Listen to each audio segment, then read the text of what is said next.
Papa Francisco pide la liberación sin condiciones de todos los secuestrados en Colombia. En 2023 fueron 286 los secuestros por parte de grupos criminales. Episcopados, congregaciones y laicos en todo el mundo se unen en oración ante la grave crisis en Ecuador. Guerra en Tierra Santa. Sudáfrica acusa a Israel de convertir Gaza en un campo de concentración y cometer un genocidio. Párroco de Gaza pide ayuda ante falta de suministros para sobrevivir. Entrevista en exclusiva, precandidato a la presidencia de Estados Unidos compartió con EWTN News la importancia de la oración y el rol de la familia en el país norteamericano. En Argentina, fieles honrarán durante una semana al Santo Cura Brochero, patrono del clero argentino. Hola amigos, hola Eddie, ¿cómo estás? Bien, gracias Natalie, un gusto estar contigo y con nuestros televidentes desde nuestros estudios en Lima, Perú. Bienvenidos a su programa con enfoque católico EWTN Noticias. Yo soy Natalie Paredes. Soy Eddie Rodríguez Morel, gracias por estar con nosotros. Iniciamos el programa con noticias desde Colombia. El Papa Francisco pidió la liberación sin condiciones de todos los secuestrados por grupos criminales en el país, que en 2023 sumaron 286. Recientemente fueron secuestrados 2 funcionarios públicos. Nuestra corresponsal Lida Lozada nos trae todos los detalles y más. Los invito a que se unan a mi oración por la liberación sin condiciones de las personas actualmente secuestradas en Colombia. Este gesto, que es un deber ante de Dios, favorecerá también un clima de reconciliación y de paz en el país. Con este llamado hecho tras el más reciente rezo del Ángelus, el Papa Francisco pidió la liberación incondicional de todos los secuestrados en Colombia. De acuerdo con cifras entregadas por el Ministerio de Defensa, en 2023 se llevaron a cabo 286 secuestros por parte de grupos criminales en el país, es decir, un 76% más que en 2022. Esta petición del Santo Padre se produjo justo horas más tarde de que 2 funcionarios públicos del departamento del Chocó, uno de los más afectados por el conflicto armado, fueran secuestrados. El obispo de esta región rechazó el hecho, agradeció el respaldo del pontífice y pidió la pronta liberación de Jefferson Murillo y Bliderson Arboleda. En el Chocó necesitamos esos gestos sensibles, de tal manera que podamos avanzar con decisión y con firmeza en la consecución de la paz. Y aunque durante el 2023 la atención sobre la migración de venezolanos en Colombia estuvo centrada principalmente en la región del Darién, territorio fronterizo con Panamá, de acuerdo con la Iglesia, la situación de estos migrantes en otras ciudades como Ibagué, desde donde les informo hoy, ubicada en el centro del país, continúa siendo crítica. Por esto, la Pastoral Social, en convenio con Naciones Unidas, tiene instalada una carpa de atención humanitaria para migrantes venezolanos. Allí semanalmente brindan ayuda a cerca de 250 personas que, estando en tránsito hacia otras ciudades u otros países como Ecuador, Perú o Panamá, pasan múltiples necesidades. ¿Qué les ofrecemos aquí? 1, el registro. Es importante para WFP hacer todo el registro de la población. 2, orientación en camino. 3, ayuda en temas de salud. Y 4, un tema también de ayudarles con un kit alimentario que les dé una manito en este paso que van haciendo por todas estas carreteras. Además tenemos una alianza muy importante con OIM, que con un servicio de transporte recoge la población aquí, y hacemos enlace con otro convenio que tiene WFP en una casa de hospedaje donde se les brindan 3 días para el descanso. Y en algunos casos, con otras alianzas que hacemos, procuramos ayudar con kit, con un auxilio de transporte para alguna población que tiene, sobre todo especialmente niños y población con alguna situación de salud. Durante el 2023, la Pastoral Social de Ibagué logró atender en esta carpa más de 6.000 personas. Esperan en este 2024 generar más alianzas para prestar más ayuda, pues de acuerdo con los censos oficiales, de los 2.5 millones de venezolanos en situación de migración que hay actualmente en Colombia, cerca de 14.000 están en Ibagué. José Palencia, a quien conocimos en la carpa humanitaria, comenta que hace un mes que salió desde Maracaibo, Venezuela, y aunque en Ecuador tiene una promesa de trabajo, al no contar con recursos para transportarse con su esposa y sus 5 hijos pequeños, se ven en la obligación de caminar durante largas horas o pedir ayuda para movilizarse a través de algunos kilómetros. Un poco fuerte, claro, pasa uno a sed, hambre, bueno, de todo un poco. A veces te ayudan, no te ayudan, desprecio, de todo un poco. Bueno. A la iglesia le preocupa de manera especial la situación de los niños, pues la mayoría de las familias realizan estas largas caminatas con menores que terminan expuestos a múltiples peligros. Ellos normalmente llegan aquí con situaciones de salud, pies llagados, infecciones respiratorias, y eso hay que mirarlo en esa dimensión, en los riesgos que corren también los niños en los lugares que se quedan, en los riesgos que corren los niños en esta caminata. Es algo bastante preocupante. No hacemos mucho en ese sentido por la dimensión tan grande del problema, pero procuramos hacer algo, no solamente con el alimento, con la orientación, con el hospedaje, en capacitarlos también a ellos en la prevención, cuáles son los cuidados que tienen que hacer ellos de prevención para que los niños no vayan a ser captados en temas de prostitución u otros similares. Además de los que solo pasan por la ciudad, muchos otros hermanos migrantes se quedan aquí con el deseo de encontrar refugio y condiciones favorables para subsistir. Por esto la misión de la Arquidiócesis de Ibagué va mucho más allá de la atención primaria en la carpa. También a ellos les brindan acompañamiento espiritual, orientación psicosocial, apoyo jurídico y asesoría para proyectos de emprendimiento. Desde Colombia, Lida Lozada, WTN Noticias. Ahora nos vamos a Ecuador. La escalada de violencia sigue en aumento. Una falsa alerta de bomba despertó el temor en los ciudadanos esta mañana. Varios de los prisioneros que estaban en la fuga fueron recapturados. Episcopados, congregaciones y laicos del mundo se unieron en oración por el fin de la violencia en el país. Veamos. Las fronteras de Ecuador con Colombia y Perú se han declarado en estado de emergencia por un posible escape del país de los presos fugitivos que escaparon de la cárcel a inicios de la semana. Los operativos de las Fuerzas Armadas, iniciados luego de la toma del canal estatal TC Televisión por las bandas criminales, dieron un primer balance. Durante estos 2 últimos días fueron detenidos más de 300 delincuentes, 28 presos fueron recapturados y de los más de 130 policías secuestrados, 3 fueron liberados. Los obispos de Latinoamérica reunidos en el Consejo Episcopal Latinoamericano, el CELAM, enviaron en un comunicado sus condolencias por las víctimas y expresaron su cercanía con el pueblo de Ecuador. Nos ponemos a su disposición e invitamos al pueblo latinoamericano y caribeño a intensificar la oración al Sagrado Corazón de Jesús para superar esta difícil hora. A través de sus redes sociales, la Compañía de Jesús, también llamados jesuitas, se unieron en oración por la paz en Ecuador.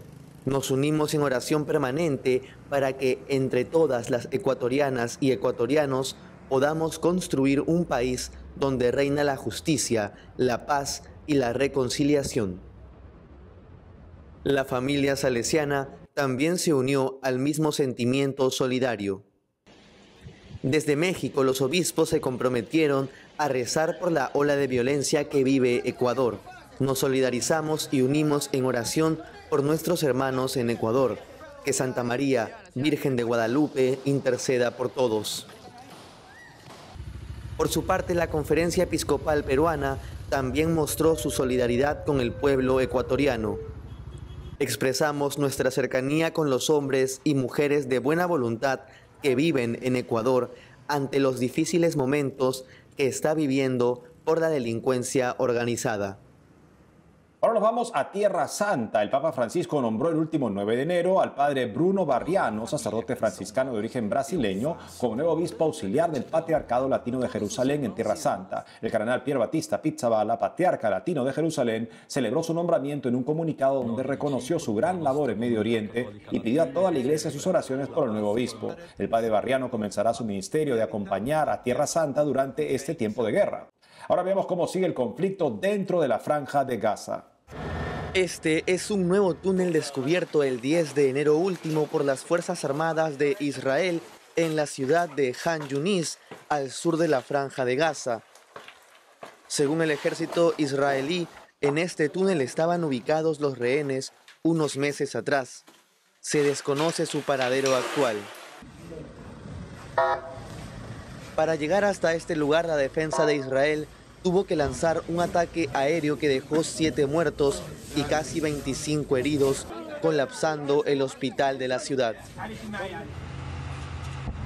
El padre Gabriel Romanelli, párroco de la Sagrada Familia, la única parroquia católica de Gaza, informó que debido a estos ataques, la ayuda ya no está llegando al sur de la franja, el lugar a donde las mismas fuerzas de Israel habían ordenado evacuar a la población civil.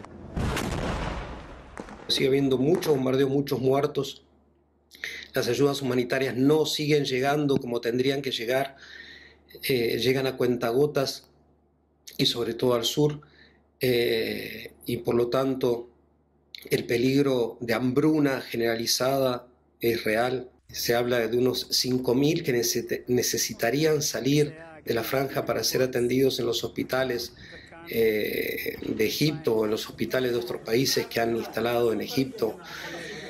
Por eso es que sigamos rezando a pesar de todas las señales contradictorias y negativas de esta guerra que no quiere terminar.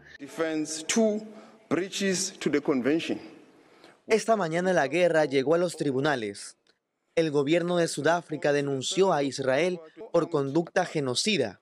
La Corte Internacional de Justicia inició hoy, jueves 11 de enero, las audiencias del juicio por los asesinatos en masa, los desplazamientos forzados y la actitud con la que los militares israelíes celebran los asesinatos. Mañana, en la segunda audiencia de la Corte Internacional de Justicia, Israel presentará su defensa y se decidirá el veredicto. Las autoridades israelíes informaron a la prensa internacional que no creen que esta denuncia les obligue a detener la guerra. Ahora les contamos que Ron DeSantis, gobernador de Florida y precandidato a la presidencia de Estados Unidos, brindó una entrevista exclusiva a la presidenta EWTN News, Montse Alvarado. En una primera parte, ya disponible al público, DeSantis resaltó la importancia de la oración y el rol de la familia en Estados Unidos. La segunda parte de la entrevista saldrá este 12 de enero en EWTN News Nightly. Ahora veamos. Gobernador, es un placer estar aquí con usted. Bienvenida a Tallahassee. Totalmente, como floridana es grandioso estar aquí. Quiero oír un poco de dónde viene su fe. Usted nos ha dicho a nosotros y al pueblo estadounidense que su fe es importante para usted. ¿Cómo fue eso cuando era niño? Oh, sí, mira, estuve en la iglesia todos los domingos desde que tengo uso de razón hasta que me fui de casa de mis padres. Y eso es algo que se arraigó en mí. ¿Qué haces para fortalecer esa fe en Dios? Algunas personas tienen rutinas de oración, algunos hablan de despertarse a las 4 de la mañana y hacer meditaciones. ¿Qué impacto tiene la oración en ti cuando tienes toda la presión de gobernar, pero también de criar a una familia en un momento como este? Bueno, yo realmente creo en el poder de la oración. Es una especie de sensación, es una especie de calma solo para saber que en última instancia estamos en este mundo, pero no somos de este mundo. Y cada día cuando estás en esa espesura política, te tiran cosas, te disparan todo esto, tratando de desviarte del camino, alejándote del verdadero norte. Y creo que poder rezar, estar en contacto con el Señor, te da una perspectiva de que nada de eso importa. Y también puedo contarte las pruebas y tribulaciones que hemos tenido. En 2021 a mi esposa le diagnosticaron cáncer de mama.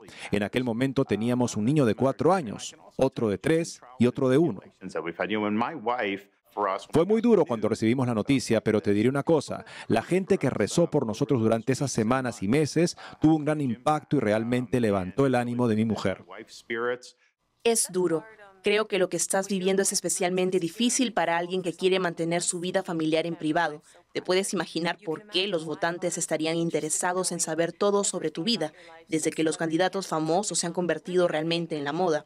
Quiero decir, con Hillary, con Obama, ha surgido esto del candidato famoso, pero también han surgido candidatos que se presentan como personas de fe, pero que en realidad no lo son. ¿Qué respuesta tiene usted a esa curiosidad? Una de las cosas que aportamos mi esposa y yo es, este país tiene una crisis de desintegración familiar. Hay fuerzas hostiles contra la familia, tratan de socavar los derechos de los padres. Quiero decir, debato con el gobernador de California. Señalé en la ley de California cómo pueden permitir que menores de otros estados a espaldas de sus padres vayan a California y se sometan a cirugías de género, que es básicamente mutilación.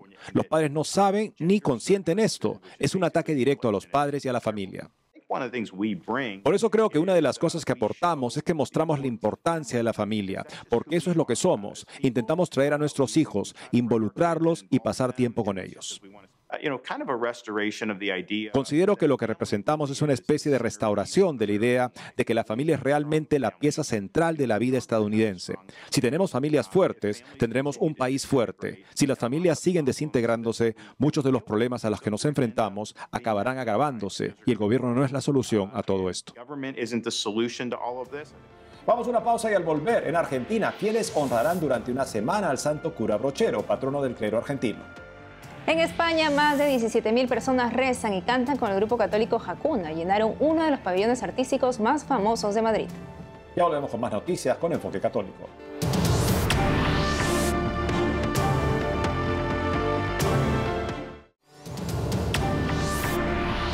En Argentina, los cordobeses se preparan para vivir una nueva semana brocheriana, con celebraciones y actividades para honrar al santo patrono de la provincia, José Gabriel de Rosario Brochero, al acercarse el 26 de enero, el aniversario de su fallecimiento. Para hablarnos más sobre este importante evento para los argentinos, estamos en conexión con el padre Luis Salazar, rector y cura párroco del Santuario Nuestra Señora del Tránsito y santo cura Brochero.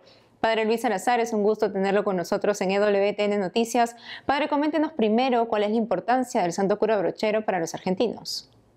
Un gusto comunicarme con EWTN. Aquí en Argentina ha ido creciendo esta imagen de la presencia del santo cura Brochero, que particularmente de él es un sacerdote santo de Córdoba, de la provincia de Córdoba, Argentina. Es un santo que ha ingresado mucho en la devoción popular de toda la zona y en Argentina. Un sacerdote que nació en 1840 y murió en 1914, que ahora el 26 de enero estaríamos celebrando los 110 años de su muerte, de su glorificación. ¿Y cuáles son las virtudes más características del santo cura Brochero que tratan de imitar los argentinos? El santo cura Brochero se destacó por su empeño misionero, evangelizador, donde en aquellos tiempos contaba muchas distancias, pobreza y dispersión también de la gente en el lugar. Es un sacerdote que vivió la pobreza de una manera entregada, simple, muy llano en su lenguaje para llegar a la gente, al corazón de muchos, y su obra más destacada es la creación de la Casa de Ejercicios Espirituales, la creación de las escuelas de niñas, hoy en día regenteada por las Hermanas Esclavas del Corazón de Jesús. Coméntenos ahora sobre esta semana brocheriana. ¿Cómo nació la iniciativa? Esta semana brocheriana nace en la década del 70, 1970, quizá mediados de esa década, una vez que el santo cura Brochero fue exhumado, sus restos sepultados en la capilla de la Casa de Ejercicio, y comienza a encaminarse hacia su glorificación por testimonio de mucha gente. También ese ánimo y piedad de la gente en cuanto que ya lo veían santo, comienza esta semana como tiempo de preparación para la conmemoración de su muerte, 26 de enero de cada año, pidiendo ya por la glorificación y la santidad del santo cura Brochero, semana brocheriana que se celebró siempre de manera ininterrumpida hasta el día de hoy. Padre, ¿y qué van a encontrar los fieles argentinos en estas actividades? Fundamentalmente a lo que los peregrinos, que mucha gente llega hasta el lugar, tienen la celebración de la Santa Misa todos los días, a las 7, a las 10 de la mañana y a las 21 horas.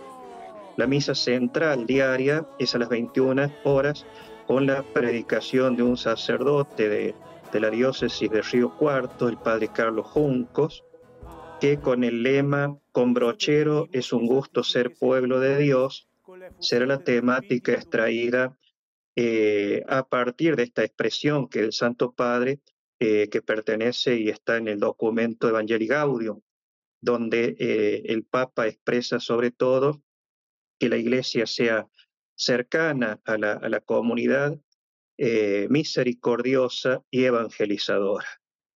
Padre Luis Salazar, gracias por habernos acompañado hoy en la entrevista.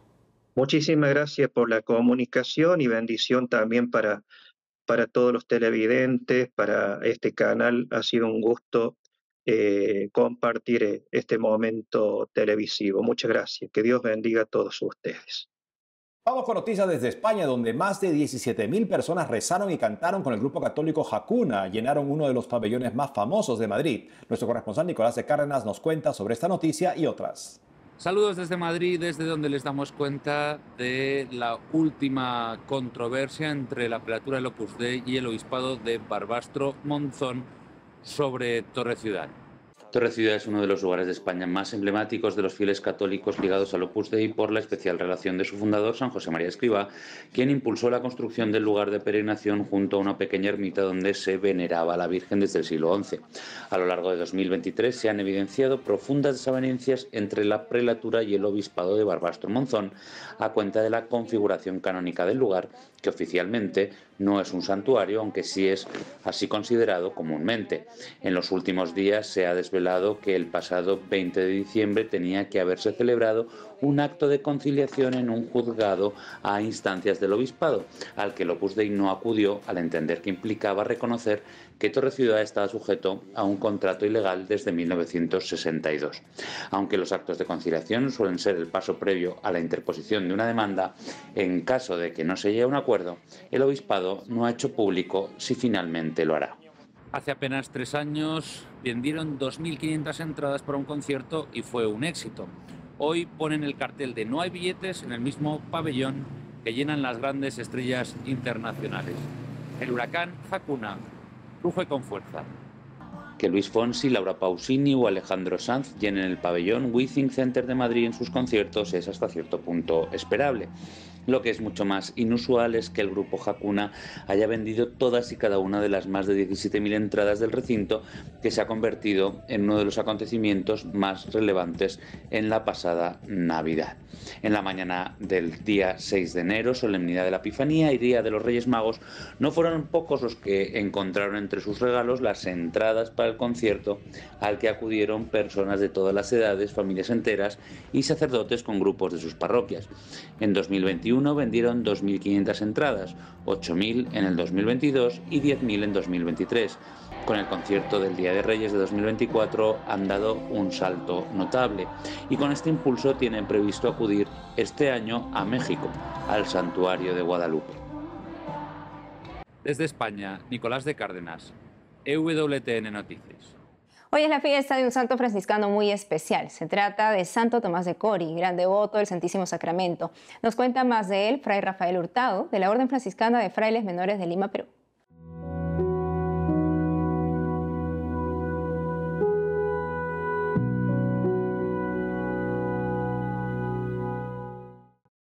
Bien, nuestro hermano Tomás de Cori, conforme lo describen y lo narran, no solamente el santoral oficial de la Iglesia Católica en Roma, sino también las fuentes franciscanas, los escritos franciscanos, que tienen un fundamento esencial en las crónicas que todos los frailes guardamos en nuestros respectivos conventos y que se leen cada mes, nos relatan la historia de este hermano nuestro, Tomás, que nació en Italia en 1655.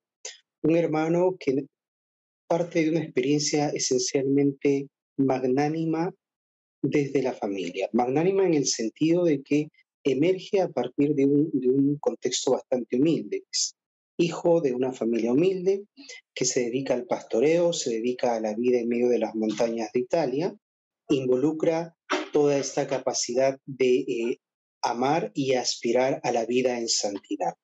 Cuando él toca las puertas del convento, él no lleva otro anhelo en el corazón, sino el de alcanzar la santidad. Y la santidad en un sentido teológicamente real y teologalmente posible.